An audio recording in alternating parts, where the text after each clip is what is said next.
Hello, and welcome to another episode of Kage Plays Games, where I, Kage, will be reviewing another game for you.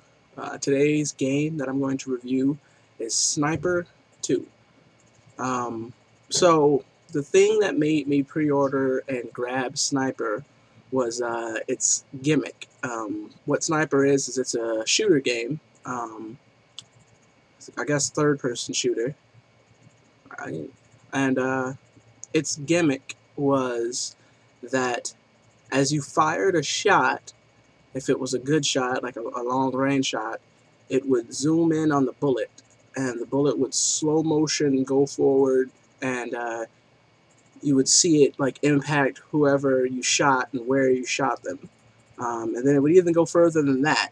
It would then zoom in on that person's body and give you an X-ray view as it went through them, and it would show you, like, if it went through their lungs, it would show the bullet going through their lungs. If it went through their eye socket, it would show the bullet fly through their eye socket. Through their skull or whatever, all in slow motion.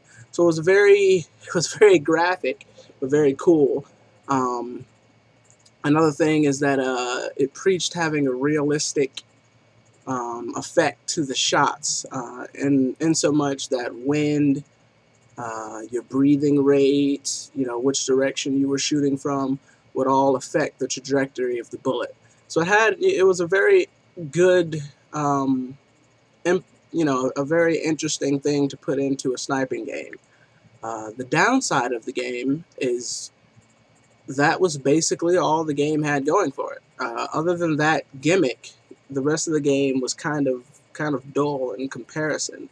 And around stage 3 or 4, it started to get repetitive, because that was really the only interesting thing. In my opinion, of course. All my reviews are opinionated, but that, I could be a little critical, since I'm used to playing epic shooting games like Gears of War and Call of Duty, things like that. But other than the slow motion sniping and, realistic sniping thing, that was about the only interesting parts of the game. So I never got around to beating it, and I'm pretty sure I never will.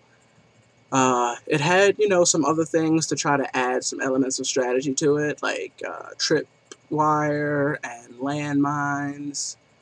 Like you could kill somebody and then put a landmine under their body so that when somebody came to check and see what was going on, it would explode and kill them. Or, put a tripwire in front of a door, somebody comes charging through the door, sets off 2 grenades, blows them up, that kind of stuff, which was an interesting concept, but I didn't find it, playing through the stages, I never really used it. It wasn't very useful, other than the tutorial stage where they were showing you how useful it could be.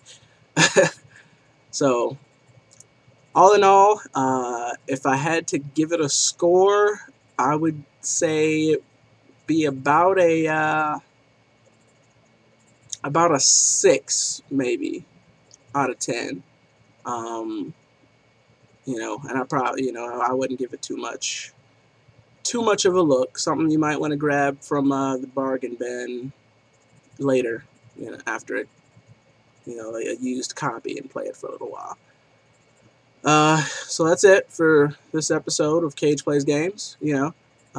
Just remember that all my reviews are opinionated. If you think the game's, great, then by all means, you could do that. Leave any comments, questions, concerns, or anything like that you want down in the comments, and remember to join me next time for another episode. Peace out.